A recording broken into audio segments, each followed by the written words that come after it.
It's the day of the policy address. Oh, yes! Everybody's very excited. I'm not. You're not? I'm thinking, actually, both the finance secretary and the chief executive are downplaying the importance of the policy address and the budget. They are lowering the expectation of the public. Okay, and which is always good politics to lower expectations. You know, always better to beat expectations. Yep. So, now, when I say I'm excited, okay, go ahead. I mean from a fireworks point of view, because I am expecting there to be some very objectionable, controversial stuff, and there's going to be fireworks, and cowboys are going to be shooting their guns off all over the place because they're going to be so upset with this. Wow, wow, wow. Yeah. There's going to be plenty of like. Wow, wow. Yeah, because of course it's you've probably done something right if everybody's unhappy with you.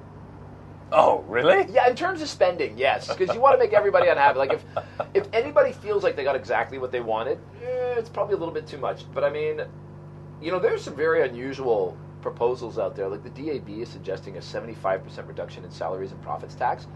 I mean, whoa, who went from champion of the grassroots to defender of people who actually make some money.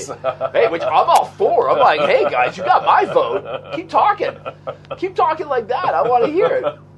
And I think that kind of stuff, because you've got a lot of groups that are saying raise taxes, raise salary taxes, raise profit taxes, get those guys. Which kind of strikes me as odd because the government, runs such huge surpluses. They could spend more without raising taxes. But, so where's it going to go? Good question. All right. You said yesterday we were going to talk about safety nets. Yes. Okay. Universal pension scheme. I don't think they will go ahead. You don't think they're going to have a serious study? We are going to intensively study the matter. Even?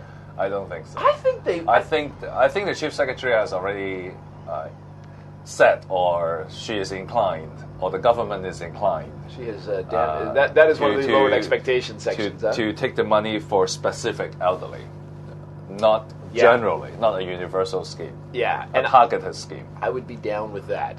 As the kids say, because universal. I mean, Li Ka-shing said it. Like, why would I get that? Why would I get that money? Come on. Why universal? Why would you give it to all the rich people? Right? Target the money where it needs to go. Right?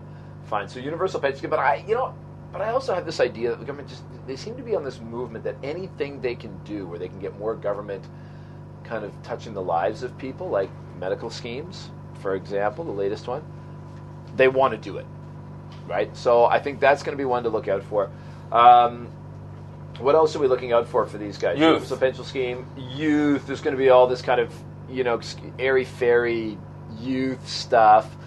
That's all going to be well and good and not really have any impact anywhere significant, but it'll make for good politics.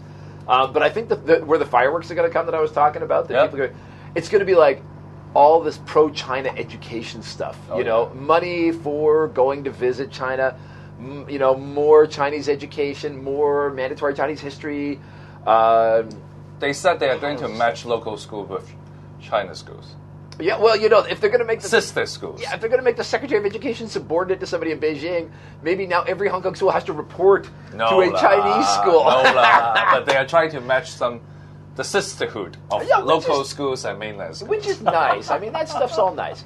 But there was an interesting point that was made by even some of the what are considered pro-establishment people. They're saying, you know what, maybe we don't have to spend all that money on visiting China and relations with China schools. We want to keep relations with other parts of Southeast Asia, other parts of the world, because that's all part of the international flair of Hong Kong. So we'll have to see, but I bet you there'll be a bunch of these little things. It'll be national education by piecemeal, and people will be on the lookout for it. So international flair. I will pick this word, flair. Flair. Yeah. Flair. Make sure it's F-L-A-I-R, not A-R-E. Yeah. The fireworks is F-L-A-R-E, though. Yes, that's what people are shooting at Jimmy Lai's house, right? That kind of flare, or safety flare, like they're shooting off boats that are sinking. F-L-A-I-R. Flare. So and tomorrow let's get together and do an up to date on the policy address. Okay, see you there. All right, catch you later. Cheers.